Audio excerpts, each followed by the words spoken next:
Hello everyone, welcome to my Dragonbane solo campaign, chapter 3, session 4? 1, 2, 3, 4. I'm gonna lose count one of these days, I swear. Anyway, feel free to grab a drink out of the mini fridge, join me at the table. This is gonna be a fairly, I guess maybe more storytelling sort of episode. Izzek needs to we're already kind of getting over halfway in where I want to be in chapter 3. So I kind of want to get this main story moving along so I can make some progress and get going. In order to do that, we need to do some more world building storytelling where we're going to pick up pretty much where we left off. Where Izzek had saved the lives of these two frogkin. I know I only have two frogkin. Tried to inquire a bit about these cursed elves. They were very well aware of these cursed elves, but they really, as what they put it, they stay away from them, they stay away from us. That's the way they prefer it to be. But they said their shaman at their village at Four Fish Flats may be able to tell him more. So they are basically going to their village. I don't know, hopefully from there I'll be able to move the story along. Hopefully Izzek can get some information, find out, where these cursed elves are. And maybe even enlist this village for help in his fight against the Vacant Empire. We'll see how it goes when he gets there. So Izzek is traveling. It is like nighttime at this point. I think when the battle with the Harpies ended, the sun had just kind of now set by the time they recover. And the last rays of the sun dip down below the skyline. The frogkin recommended they travel maybe another hour or so to get away from the big oak tree where the Harpies stay, and then make camp some distance from here just in case. So they're going to travel another hour into the night before they finally make camp. And then in the next morning, they will set out towards the village. The village is still probably about 3 to 4 hours away, even in the morning when they make camp. So still some distance. But anyway, so they travel down there. It's nighttime. It's quiet. The sun sets, the moon comes up, it's fairly bright. Izzek, when he looks up at the sky, suddenly realizes, that moon is starting to look pretty full. He's maybe 5-6 days away from the full moon, and he reminds himself that he has an appointment he needs to keep with the witch of Bent Oak Swamp on the full moon. Hopefully things will work out and he will be able to continue his journey before time gets past him and it's too late. He does learn a few things from these frog people. First off, their names is Amina and Rebel are the two frog people that he meets. They're surprisingly, even though they lost some of their friends in this battle, they do state that, Harpies are a constant bane to their people. And at any time they hear of a harpy nest, being formed in the wetlands, they gather a war party to go forth to defeat the harpies before they can breed and grow further. Unfortunately, something went wrong. There seems to be some debate. Amina and Rebel have a bit of a conversation in frog speak, which Izzek does not understand, and they get pretty animated about what happened with this battle and what went wrong. Obviously, there's some debate between the two of them exactly what it was, but Izzek doesn't quite understand what they're saying. But they do speak a broken common. They also say that there is a goblin village town about a day from their village to the northeast called Drek, and they do often escort merchants to go trade in Drek, which is how they speak common, even though they say they don't speak it very well, since no one really ever goes to their village. They reiterate once again, it's very dangerous to be a nightkin in these lands. He really shouldn't be here because the cursed ones hunt and kill any nightkin they find. As a matter of fact, they do mention from time to time, they do find corpses of a battlefield with the bodies of dead nightkin. They've come to recognize the skeletons of orcs quite well at this point in time. But either way, at this point, nightkin pretty well stay out of the wetlands for that very reason. Other tidbits, I guess, they learn. Of course, they are hunters. He learns that quite well. They hunt all sorts of things out here, mostly fish, but also all sorts of birds. They shoot with their short bows, rabbits, and even some kind of unusually large rodent, which he doesn't recognize their name when they speak it in Frogkin. He doesn't have an equivalent or understanding, but he's able to come across with that. He also really finds out they're very, even through this short trip, they're good-natured, these two hunters. They seem to have known each other for a long time because they banter and tease each other. He doesn't know if they're best friends, siblings, or lovers. Let's hope not all three. but they seem to have known each other for a very long time. They do make camp at night, about an hour away from the tree. I think I will make a bushcraft roll for making camp. Let's see, even though it's going to get an assistance on it, I think what, if you have an assistance, you get a boon to the roll? Is that kind of how that works? I'm going to quickly look up the rules, just out of curiosity. I don't remember much about setting up camp. Is that way back here in the journey portion of this book? I want to say it is. I'm not going to spend a lot of time. I don't want to pour through this book too much if I can help it. But we'll just take a quick look through. Making camp. They have a tent. 10 grants of boon, making camp. Out of those, each player must make a bushcraft roll. Well, really? In without step gets a bar in the roll. Fails. Gains a shift rest. Keeping watch, which we'll probably do. Okay, well, I don't worry about too much. All right, well, I'll just roll a boon here, see if we can set up bushcraft fine for the night. Oops, that is not a D20, but that's a 6. That'll do it. But let's see if I get a demon. Well, I'm not going to count that. I got the boon. 6 is exactly what we need to set up camp. So, why have I been rolling so many demons? I got to watch out for this dice. This dice has been tricky on me. So they set up camp for the night. They do set up a watch, just to make sure nothing tricky happens here. Amina and Rebel are a little nervous about traveling with a nightkin. It's kind of clear that they're a little bit nervous, but he did save their lives of sorts. They did a pretty good job of defending themselves. Izzek mostly just took the damage while they took out the harpies. But either way, camp goes by with no problems. I'll knock off another ration off my sheet. They're not going to try to hunt at night in the dark. They wake up the next day and they continue the journey. They say they're still probably about 4 hours walking. Kind of understand, really, maybe why it's a 4 hours walk. These frogkin on land, they're a little ungainly. They're a little lanky, a little awkward on land. They don't move super fast.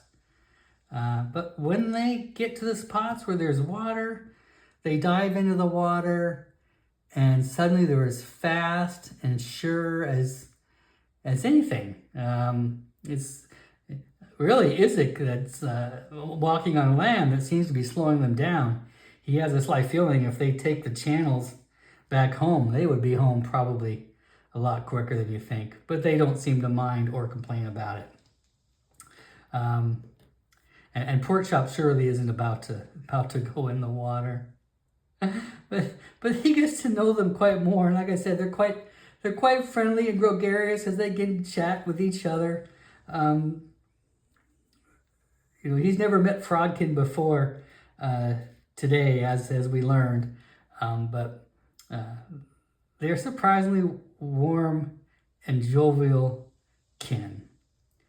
In fact, they try to teach him how to hunt a little bit. He's not much of a hunter, but they do spend their time spearfishing and stopping to gather and hunt birds with their bows and arrows.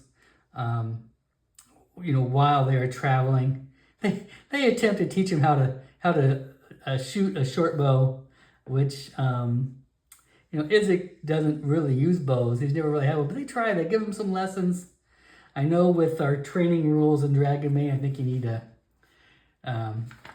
in order to get fully trained up a point, you need to spend like a day or so doing it. But I think I'll make a bows test because they do stop.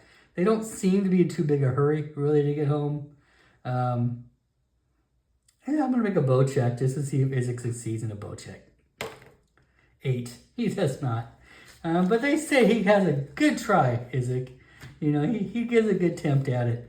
As a matter of fact, they really do seem to be not rushing home. It's a nice day out today, and they travel along. The land's fairly wooded, just like as I described before. Fairly wooded, fairly hilly, with long, deep channels of this flooded land. They don't seem to remark on the flooding part of the land. This seems to be the way it's always been, as far as they've been here and their lives are concerned.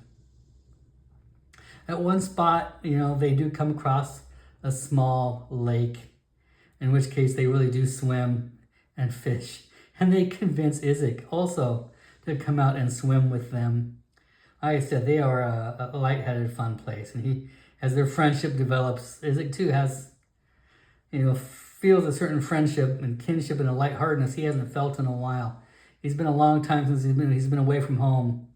Most people in this world don't really care to speak a whole lot to Nightkin, other than just the most rudimentary bartering what they need from him. But these Frogkin, these two, Amina and Rebel, he's already can feel a friendship developing to him. He's going to swim, try to practice swimming with them. What the heck? Mother's fun skill roll. Well, he doesn't have a very high skill either. He sort of fails, but they keep them. He keeps them afloat. It's not really a dangerous thing. But they too kind of laugh at his floundering in the water and tease him. And say he's as good at swimming as he is at shooting a bow, which is to say, not very good at all. He does try at one point to press them a little bit more on these cursed ones. All they've told him is that, they don't know much about him. They avoid him, but he tries to press them a little bit. As the friendship's developing through the morning and they become closer to another, I'll try to make another persuasion roll, see if he can get any more information out of them. That is a dragon. What do you know? I finally hit a dragon instead of all these crazy demons. I'm going to put a little check in my persuasion box over here. Yeah, that's a success. They try to tell them a little bit more of what they know. It's probably not a lot more. But they say that, they hunt, frequently out in the wild. They don't often see them around. When they do see the cursed ones from a distance, which they have from time to time, they hide under the water. It does seem like, being frogs, they can hide under the water. But they try to stay out of sight. And that's how they manage to do so. Their tribe tells stories in the past, in the far past, frightening stories of these cursed ones when Nightkin have come to visit their villages in the past. The cursed ones will show up to kill the Nightkins, and in fact, they kill everyone in their village. They say there's history of their village is stories of of Nightkin's, of these cursed ones slaughtering everyone in the village, which is why they are very leery of having any Nightkin come by, because these cursed ones don't care. Mostly they ignore the Frogkin, but they will slaughter them just as they will slaughter anyone who gets in their way. They stay out of their way. But they've always been here, as far as they know, these elves. And they're not really super familiar with the term elf. When Izzek mentions it, they've never met elf other than these cursed ones. So when he calls them elves, they kind of shrug a little bit. They just call them cursed ones. They don't really know what an elf is, having never met an elf outside of these Vacant Empire elves. But their history of these cursed ones are legends in the tribe, going back through stories after stories, through tales told by their shaman. None of these stories are good. About halfway through their trip, far off on the horizon, as they get closer to the village, Izzek just sees a strange formation on the horizon. And as they get closer, Izzek comes to take a look at it and understands what it is. Once again, it's another one of those unusual, just like back at Highcarn, this village appears to be built at the base of some giant monoliths. I did draw a little map. So that's just kind of a little representation. Let me clear this off. So you can see the little map I drew. It's just mostly for fun, for visual representation. I am not in any way an artist, but I can handle a D&D map. You know, I can do a good D&D style.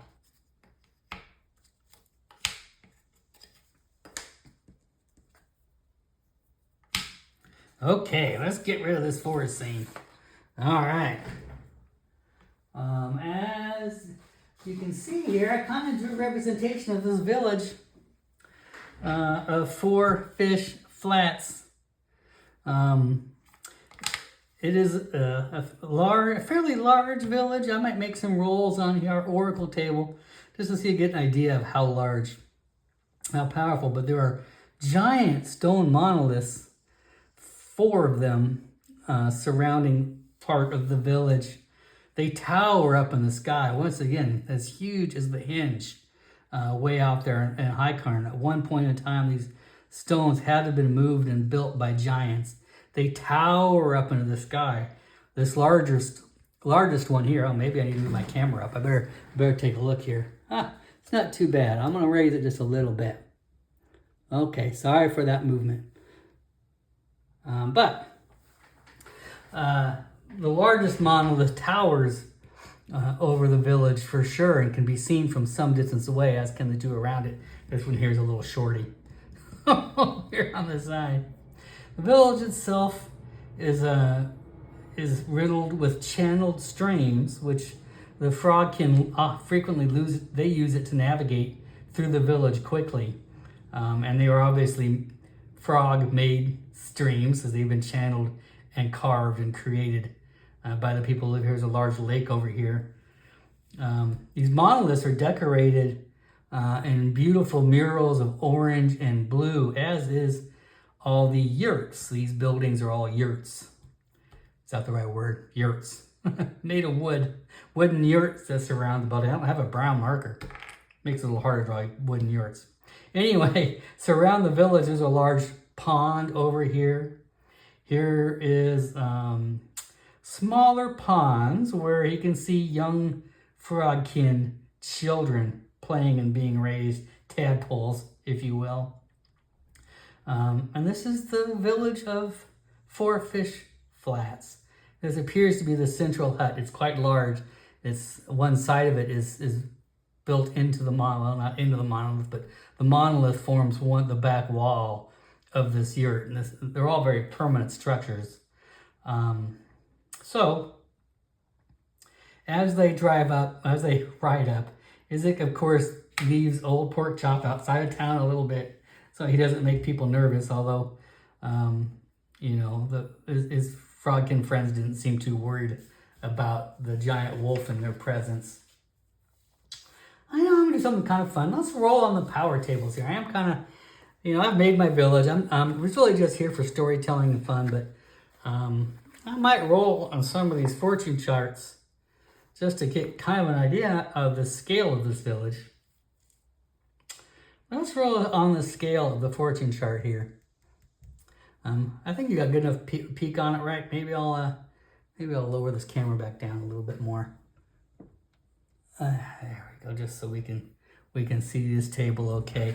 Hopefully it's still pretty good. Yeah.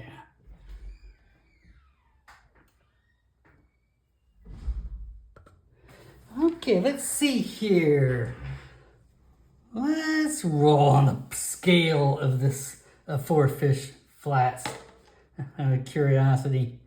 I'm not gonna, if I roll a small, I will ignore it and re-roll. 5. Large. That makes sense. That's pretty much how I describe it. It is a fairly large, it is a large village. Izzek doesn't know how many frogkin actually live here. Many frogkin live in this village. It is a good sized place. I want to kind of look at the power level too, maybe. I want to see how well this place is defended. 6, holy smokes. Incredible is the power level here. So this area outside of the village is heavily wooded.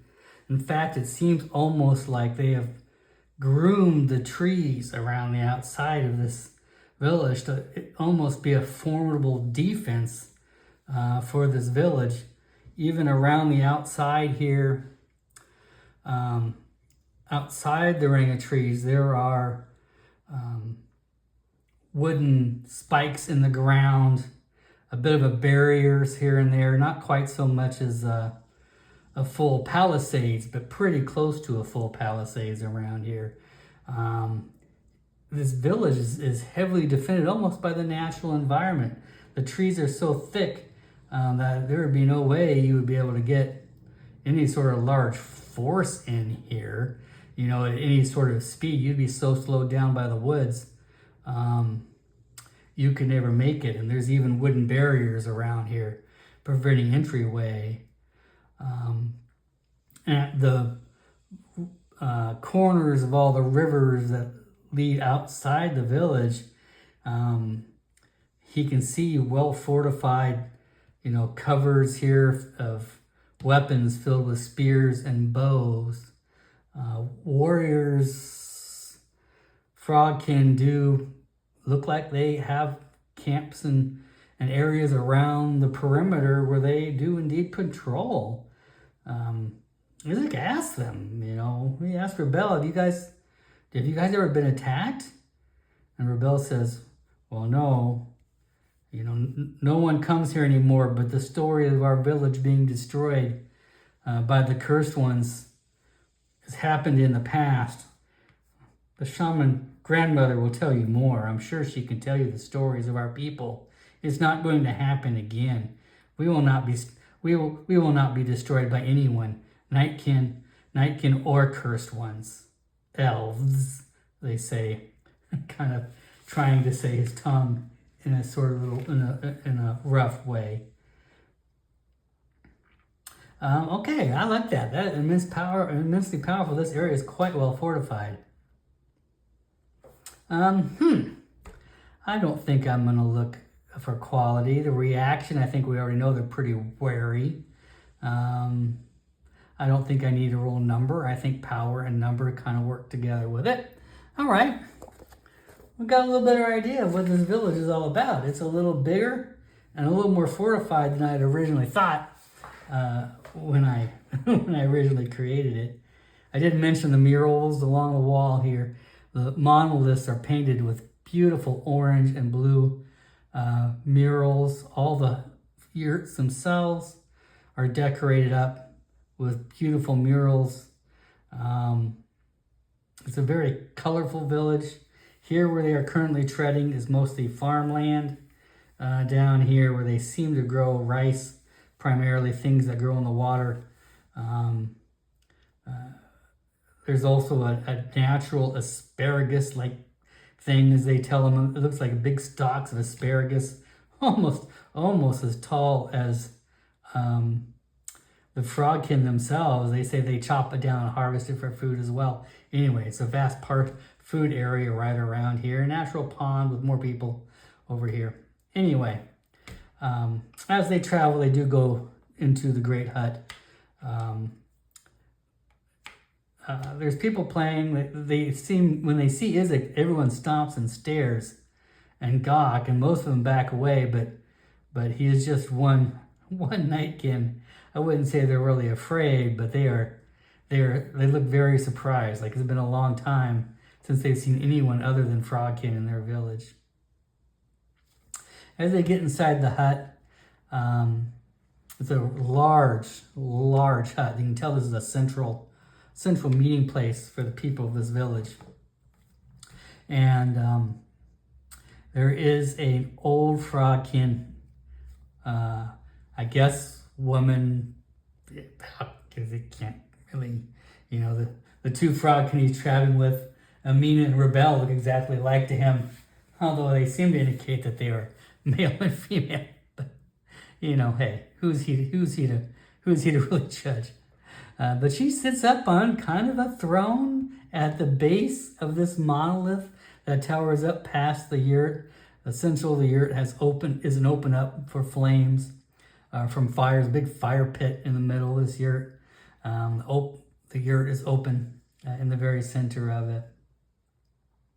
There's people and chairs all around the yurt. There's poles set up. There's a lot of Frogkin in this yurt. Looks like, once again, a lot of elders, a lot of warriors. They all kind of look a little bit more aggressive when Izzek walks in the room. The old shaman, she kind of rises from her chair and looks at both of them. Amina and Rebel, they speak to her in Frogkin. She speaks back to them in Frogkin, and it doesn't sound like it's a conversation that's going very well to Izzek's knowledge. It does not sound like it is going well at all. Finally, Amina and Rebel start speaking in common. They say, Amina says, "Grandmother, he saved our lives. He saved our lives. We owe him debt." Grandmama says, or the grandmother says, "Foolish children, bring Nightkin here. You risk lives of all tribe. Foolish child. You walk the stones 3 times. Consult your sins and make right your choices." Grandmama, please, Izzek has questions.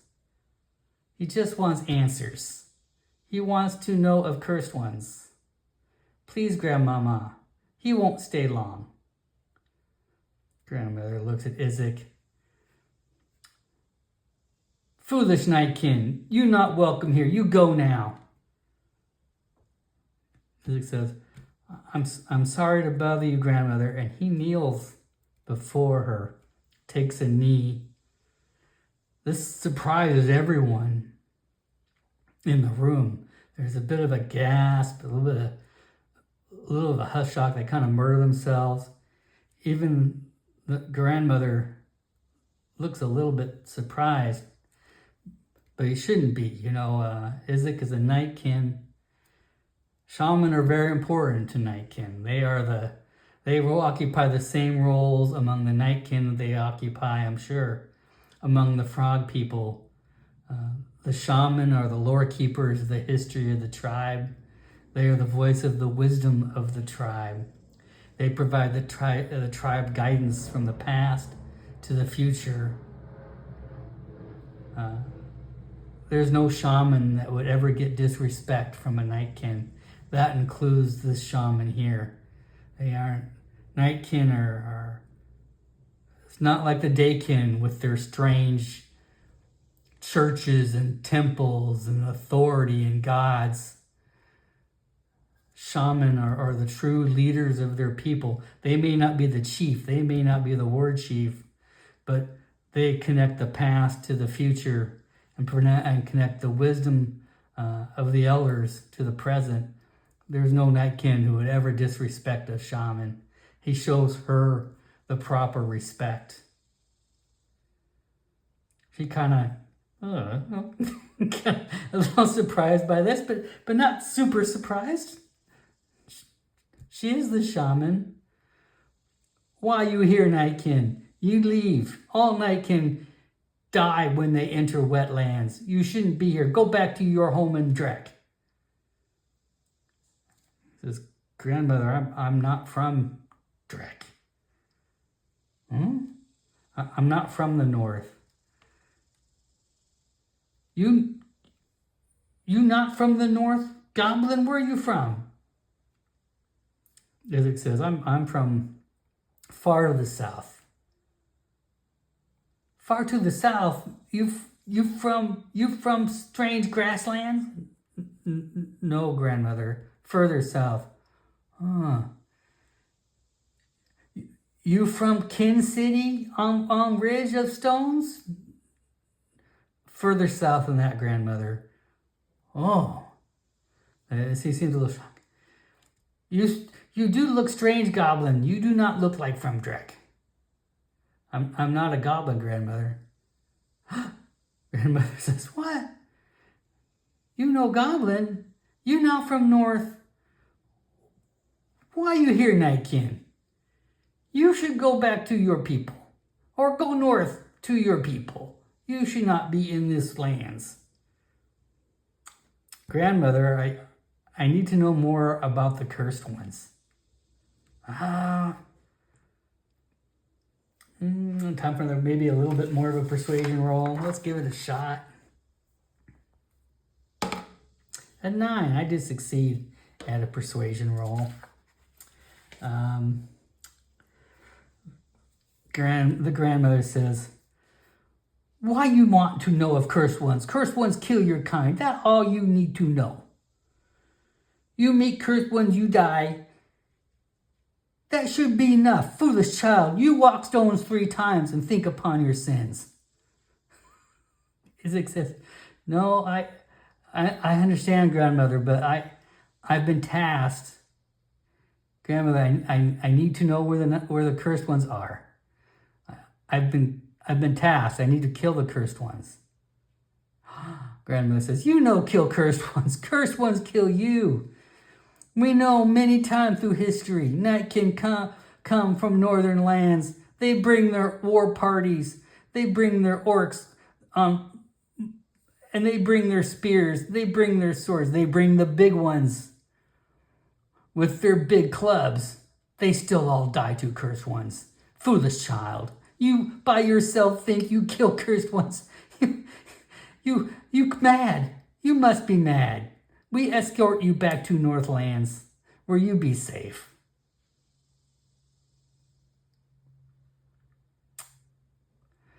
Grandmother, I have no choice. I need to know where the cursed ones are. It is my duty at this point. I can't. I have to find them. I've been tasked. Who tasked you? You go back to your orc warlord. You say, no, stupid job. Not doing this. Will not do this job. Grandmother, I have no choice. Your shaman no give you wisdom. Your shaman tell you not come to wetlands. Izzek not really sure how to express himself any further. He draws his cursed elven sunblade and holds it above his head. The sword hums. Light coming down from the hole at the top of the yurt reflects off this sunblade, and it lights up this room like a torch in the night. There's gasps of terror throughout the entire yurt. Many of the frogmen go fleeing out the front door. Even his friends step to the corner of the yurt, scared. Grandmother holds a hand up over her eyes, averts her face. Frogkin warriors leap in front of her, drawing their short blade. They're not going to let Izzek attack and hurt their shaman. They hold their spears in a phalanx in front of them. I'm going to roll a d6. I'm going to see how many guards are in this room, just out of curiosity. 5. This is where I'm going to roll a numbers roll. Well, several, huh? Okay. I think we're bumping that up a little bit, but there is at least half a dozen guards who leap in front of her defense, and more still stand along the walls. She says, sheath your weapon. Why you draw your weapon in here? We only seek to give you wisdom. Izzek says, Grandmother, this is an elven blade. I was tasked by the ghost of a cursed one. Before they were cursed, he says I must kill their people so they may return to the green lands. He has placed a horrible hex upon me, Grandmother. I must fulfill this request or I will die. And he sheathes his sword. Oh, they're all kind of shocked. Her warriors that seek to defend her move aggressively towards Izzek. She calls them off. No, it's okay. You foolish child. You walk stones 3 times. You take Rebel and Mina with you. You walk stones 3 times. Think upon your sins. You draw sword in holy place. I must ponder your words. I must reflect. Maybe come back with thoughts.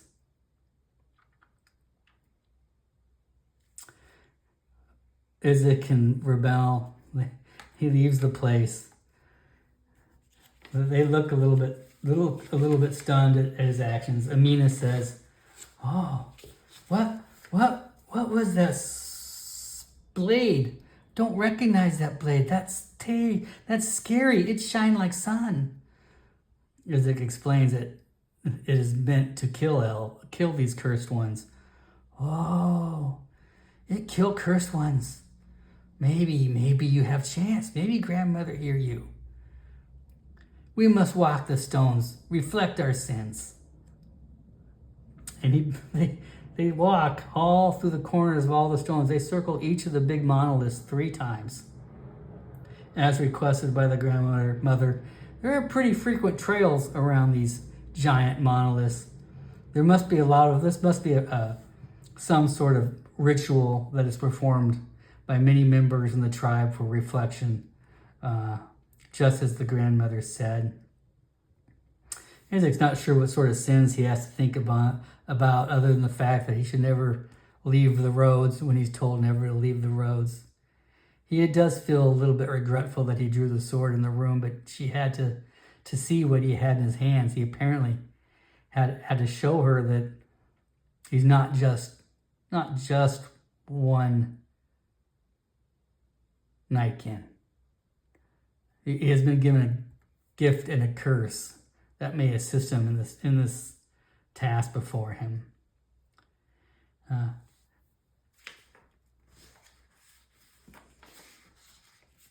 Amina and Rebel walk with him, talking, chatting, shocked at what's happened. Rebel says, "Me think that went well." He says, You think that went well? Yeah, could be worse.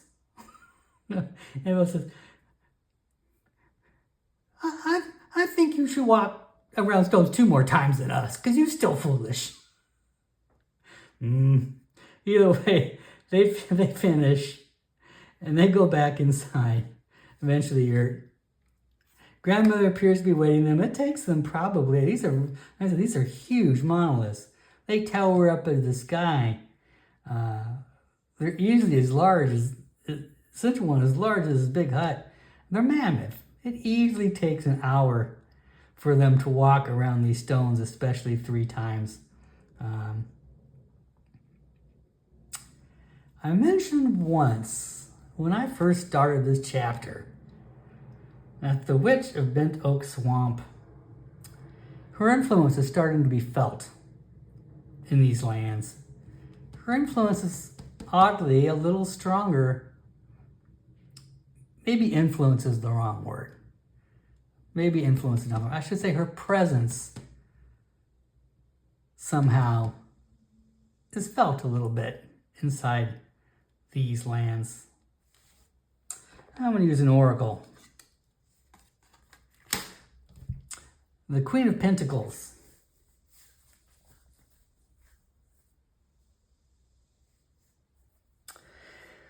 The Queen of Pentacles is a strong card. I think this represents the shaman quite well. This is someone who uses her wealth and power to defend her people. You can see where she holds this pentacle in front of her like a shield. She has acquired everything she needs in life to be successful. She has a crown of flowers around her head. Behind her, roses and a field of wealth. She is at the height of her power. She is not intimidated by Izzek at all. Certainly not intimidated by the sword he wields. She wields the power to defend her people, and she will do so until the end. But she's not unhelpful. She's reached this point through generosity, through trial, through grace, and through wisdom. She tells Izzek what she knows about the cursed ones. She says to him, Nightkin not from the north, not a goblin. You may be foolish child, but I sense upon you something. Perhaps it is that sword you wield. You say you are tasked by non-cursed ghosts from past? Yeah, Izzek nods his head. How can this be? What does that ghost demand of you? As I said, grandmother, he says these lands can't grow as long as the cursed ones are alive. He says it's unnatural. They must die. He has tasked me with this, and he's given me this sword to do it. That sword killed cursed ones?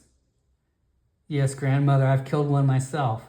Oh, there's a little bit of a gasp from around there. You killed cursed one with that sword? Yes, grandmother. We stay away from cursed ones. Cursed ones stay away from us. This is how it's been. In the past, Nightkin have come. Some have come to try to conquer our village. Some have come to help and trade our village. Friends or foes, Nightkin have come to our village in numbers great and small. All times, cursed ones come. They kill all Nightkin in this village, but then they turn their swords and kill all of us. This village has died 5 times in the past. This is why we no allow Nightkins here no more. Cursed ones care not for us. We care not for them. We just know we stay away. But we know where they are. And she steps down on the floor in front of her. On the earth, she draws a map. Not a map that I've drawn, but the village is up here to the north. Maybe I'll sketch a map out. Why not? I've got pen and paper. Let's sketch a map. I can draw an idea while we're all here together. Let's do it.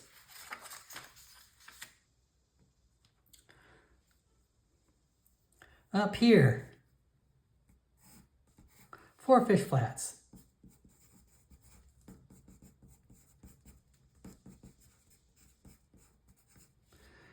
Grandmother Dara draws over here a bit of a rectangular-ish square, quite mammoth, quite large.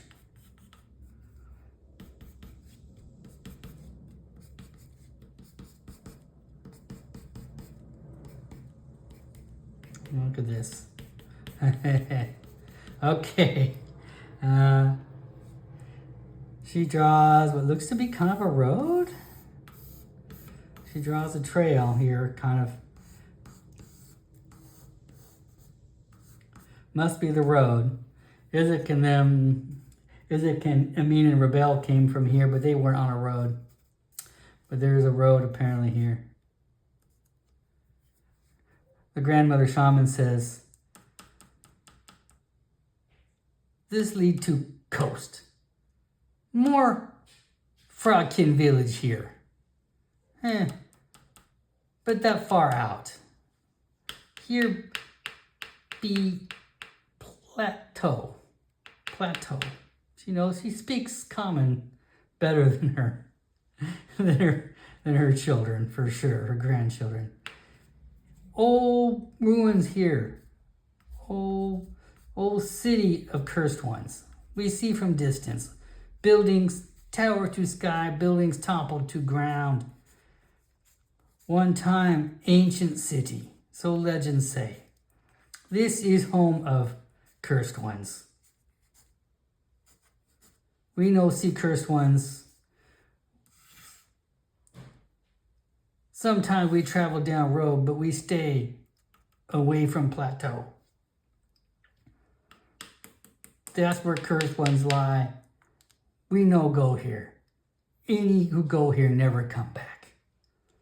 Long ago, fish folk sent warriors to village to talk with cursed ones. Talk peace, they no come back. Hunters never hunt around plateau, for they no come back. We find many bodies, nightkin, old bodies, new bodies. Nightkin no come back. You go to this village, I think you no come back either. Foolish Nightkin, you should go home, listen to my words, but you won't. So be it. Well, Izzek can't exactly attack an entire town. That doesn't sound like something that's going to happen. Izzek says, do you know how many are there? Grandmama says, no. We don't see cursed ones unless they come to kill. We don't go here. Were you not listening? We do not go here. Sorry, grandmother. You listen. Cursed ones here. Rebel speaks up. Grandmama, what about door? Grandma goes, what door? Door, Grandmama. There. And he points to the map. He draws a little door here. A block of stone right here in the corner. What about door, Grandmama? Built inside a plateau. Maybe he go under. That no door. Rebel says, it's door, Grandmama. It's not a door. What, why you think a door? Well, Grandmama, a big stone slab, it built into wall like door. Had door ever, Grandma said, have you ever seen door open? No. Have you ever seen anyone come from door? No. Have you ever seen anyone go into door? No. Then what is a door that's not a door? Rebel, Amina, and even Izzek kind of, they ponder the question. It's a riddle, right? They rub their chin. They look up a little bit. What is a door that is not a door? After a minute, grandmother goes, foolish children, this not riddle. Door that not a door is just stone block. Oh, okay. She shakes her head. You two want to take Izzek to stone slab. He can, not a goblin can see stone slab. Maybe. But this is all we know of these people.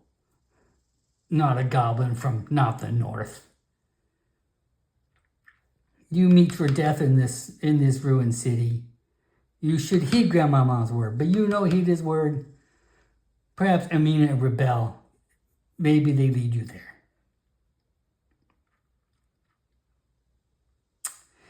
And Izzek takes that advice as well. Thank you, grandmother. Thank you. He kneels again. Grandmother says one last time, We take you to Drek. You need fish. You need food. We give you gifts. You save Ken's life. You kill harpies. You should abandon your quest. We can take you to Drek. Goblins there. They will help you. I'm sorry, grandmother. I'm committed to this task. I have no choice. Well, if you live, you come back. You tell us of Cursed One's fate if you live. You kill Cursed Ones, you hero of all Frogkin. You hero of all Nightkin. You greatest hero stories ever tell. Well, Izzek says, well, I just, maybe so. I don't know what's going to happen, but I don't know what else I can do. I know if I try to leave these lands, I feel it around my heart. The minute I step out of these wetlands, if the Cursed Ones are still alive, I will die. Oh. Grandma says, well, I'll ponder this. I dream on this. Maybe me find way to, I don't want to say me. Maybe I find way lift curse from you. No Cursed One put cursed on you. I reflect. Okay. Thank you. Thank you for all you've done. I will check out that stone door. I think that is where I will end my video for today. Izzek has learned where the Cursed Ones are from. He's learned a possible entrance to something else that maybe will help him out. Maybe he can use that as a start. Rebel and Amina will lead him there in our next episode. And we will see what we can do to tackle the Cursed Ones directly. Thanks again. Have a good week.